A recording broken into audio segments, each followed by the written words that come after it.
by two very special people, Naomi and Wynonna Judd. Welcome. Thank you for being with us today. And a difficult day for you. And I don't know how you did it out there. Well, you know, I hadn't planned to say anything. We were just back in the green room, and it was Faith Hill and Tim McGraw and Lori Morgan and Dolly I always Parton give and all Mom a of us. chance to talk. And I just realized they said, "Do you want to say anything?" And I have just been, you know, in a trance all day. And I thought, all of a sudden, nobody's really saying anything about Tammy the mom. Those kids were the jewels of her crown, and the 7 grandbabies. And one of the things that Tammy and I shared, you know, when we talk on the phone for hours on end, I couldn't tell a lot of people about some of the stuff I was going through with Ashley or Wynonna, but Tammy and I so appreciated each other's confidentiality. She could talk to me about how her girls were driving her crazy. It was, I just wanted, something I didn't get to say, Sure. I want to thank all the country fans for allowing me to be in country music so that I could get to know this woman. I thought what touched me about what you said is we let this jet go overhead Live so we could hear TV. everybody. Woo! But what really touched me about what you said is, you said Tammy came from being a hairdresser to achieving this incredible stardom. And you both have really achieved so much. I think that's the part that really touches people, is the real success story and the rags to riches story, but yet they were still down-to-earth people. She was so humble. You know, I'd sit on the monitor, we were working together, and watch her show, and she'd come off and I'd say, "Girl, there's nobody like you." And she would get so, remember how nervous she would get?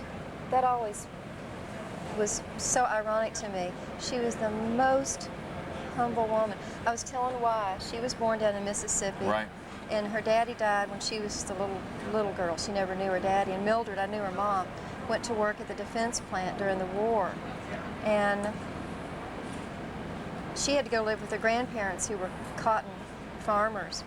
And her granddaddy was so strict. When she would play basketball in junior high school, he made her wear long breeches when all the other girls were wearing shorts.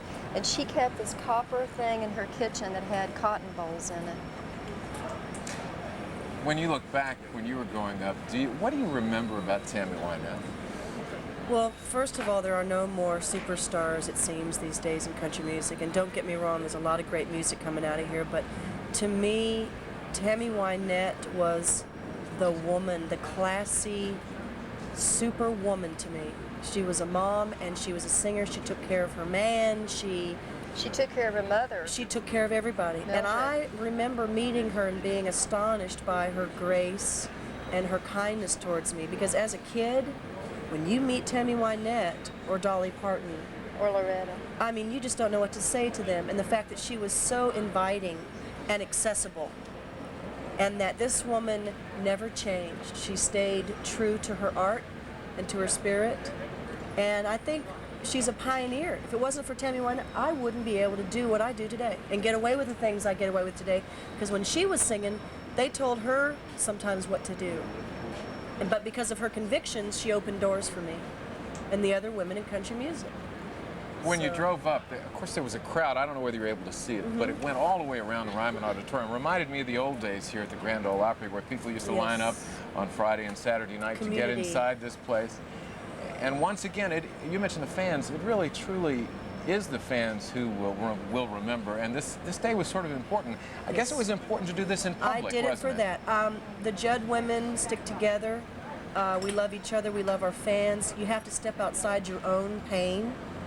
I have these on because I've been crying all day, and I just had to say, stop it. You need to stand up. Judd women hold their head up, and we walk through the storm. And I know that Tammy would be proud of that, and that's why I did it, knowing that she deserved... She'd be overwhelmed by the response. Yeah, she deserves for me to stop my program and take notice at the life and the legacy this woman is leaving behind. So I had to do it. I mean, there was no... something I hadn't thought about till you just now said about the fans. In '93, I guess it was, I get a call in the middle of the night from Richie, her husband, And she had been hospitalized here at Baptist in an ICU and was in critical shape. So I rushed down there, and I had taken a guardian angel nightlight, like the one I gave. She said you were like her guardian angel when you got there. Well, no, I put the nightlight across from her bed in ICU in a plug, and it lit up this beautiful golden glow. And I said, honey, I put the side down on the hospital bed, got in bed with her, and I said, those are the fans. There are thousands of fans out there right now that are holding you up in prayer. That's right. And I want you to, you know, she could, that's what she looked right at. And I you know said, what, a week after you don't she- know how much you are loved. After she got out of the hospital, I'm going to tell you something about this woman. If she could stand up, she'd sing. I will never complain again about my room service being late or the bus breaking down. This woman walked through so much crap and survived it. And there are not a lot of stories like hers. Look at what she's been and to so many women out there. Yeah, she stood by her man, but what class she had. It wasn't, you know, I mean, people made fun of it and stuff, but look at what she stands for. She stood by her man, and now she's standing by the man, which sounds corny to some, but I think she just rocks my soul, and there aren't any women like her. Period. There was nobody like Tammy I used ever. to fuss at her, though, because she worked so hard. Yep. Last time I was over at her house, She worked too hard. I used to fuss at her. we were sitting on her bed. Ashley, you were on the road, Ashley and I were over there, and I said, you know, she's 3 years older than I am. She was 55. Right. Actually, her birthday would be next May 5th. I used to send her flowers every May 5th. But I said, you know, you've got to slow down. But it was her life. It was her life. It was more than a job. It was her life. And she enjoyed it. I mean, to see her on stage, it's clear that this woman enjoyed And what she please, did. by the way, play Tammy Wynette records. If you guys don't get it by now, get it and play it. So I have to say that. I've got a feeling that's going to happen. Wynonna, Naomi, thank you very much for joining us You're a today. good listener, And by the way. well, you're a good talker, too. The Judds like to talk. You're not just a good singer, you're a good talker as well. But thank you to all the fans for allowing That's right. Wynonna and I to know the real person, the real Tammy Wynette. Okay. Thanks very much for doing this. We'll be back with more right after this.